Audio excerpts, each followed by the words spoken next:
Welcome back to Piano Mastery Unlocked, where we explore the stories and techniques behind the most beautiful works in the piano repertoire. I'm your host, Ronald Hawkins, and today we're diving into one of Debussy's most enchanting miniatures, The Girl with the Flaxen Hair. The Girl with the Flaxen Hair is part of Debussy's Préludes, Book 1, a collection of 12 pieces that are at the cornerstone of the impressionistic piano repertoire.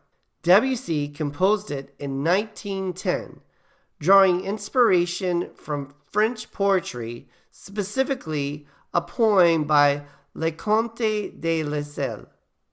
The title evokes a pastoral scene, a girl with golden hair, a simple yet poetic image. In this piece, Debussy paints a picture, a warm, serene moment captured in sound. Like many of Debussy's works, it's not about flashy virtuosity, but rather creating a specific mood and atmosphere through delicate textures and colors. Let's start with the melody.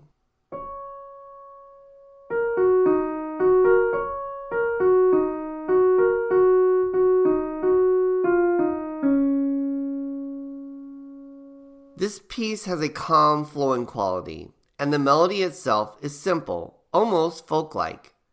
But don't be fooled by the simplicity. That's where the beauty lies. This melody needs to sing effortlessly, with each note carefully shaped to evoke a gentle, pastoral feeling Debussy intended. The right hand carries the melody, but it's not something to be played forcefully. Instead, think of it as floating above the accompaniment, like a breeze moving through the field. Each note should feel connected to the next, with a natural ebb and flow. Debussy was influenced by nature, and you can feel it here. The music unfolds as if it were organic, like a flower opening to the sunlight. Now, the magic of Debussy's music often lies in his use of harmony and texture. In The Girl with the Flaxen Hair, the left hand provides a soft, rolling accompaniment that supports the melody, but never overpowers it. In the harmonies in this piece, they are lush yet understated, and they create a sense of stillness and peace.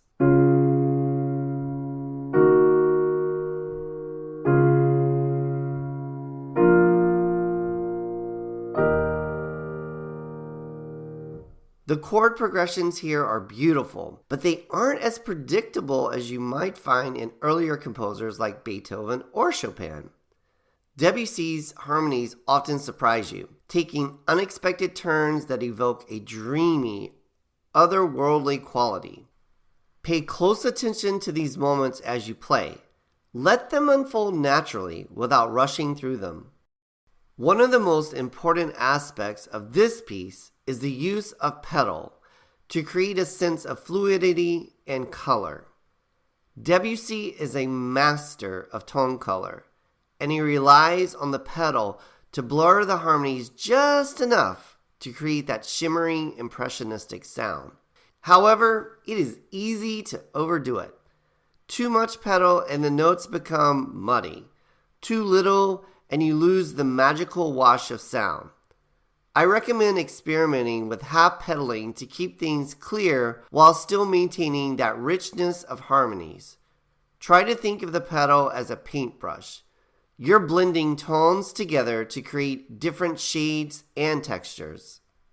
When it comes to interpreting Debussy's music, rubato plays a vital role.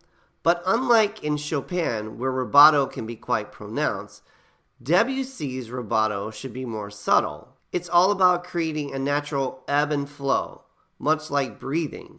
You don't want to push or pull the tempo too much, but rather let the music breathe organically, just like the image of the girl with the flaxen hair. Let your phrasing be as natural as possible, following the rise and fall of the melody. The beauty of this piece comes from the subtlety and the restraint. Nothing should feel forced.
For pianists working on this piece, the challenge lies in balancing the simplicity of the melody with the complexity of the textures and harmonies underneath. The most difficult part of this piece is maintaining that serene flowing quality throughout. Here's a few tips. Number 1, slow practice. Practice the melody and accompaniment separately at first, paying close attention to tone and balance between the hands. Number 2, tone control. Focus on producing a warm singing tone in the right hand while keeping the left hand soft and unobtrusive. Number 3, pedal experimentation. Play around with different levels of pedaling to achieve just the right amount of blend without muddiness. Debussy's The Girl with the Flaxen Hair may be a short piece, but it is filled with subtle beauty. It's a perfect example of how music can evoke imagery and emotion without being overly complicated. The simplicity of the melody, the richness of the harmonies, and the delicate use of the pedal makes this a piece that requires both technical control and artistic sensitivity. As you work on this piece, think about the image Debussy is painting. It's not just notes on a page. It's a moment, a feeling, a story. Let that guide your interpretation. The Girl with the Flaxen Hair is a perfect example of how Debussy created poetry through music. I hope that this episode has inspired you to explore the delicate beauty of this piece in your own playing. Thank you for tuning in to Piano Mastery Unlocked. Be sure to subscribe for more deep dives into the piano repertoire. And if you have questions or want to share your experience working on this piece, I'd love to hear from you. Until next time, keep practicing, keep exploring, and keep creating beautiful music. I'm Ronald Hawkins. Take care.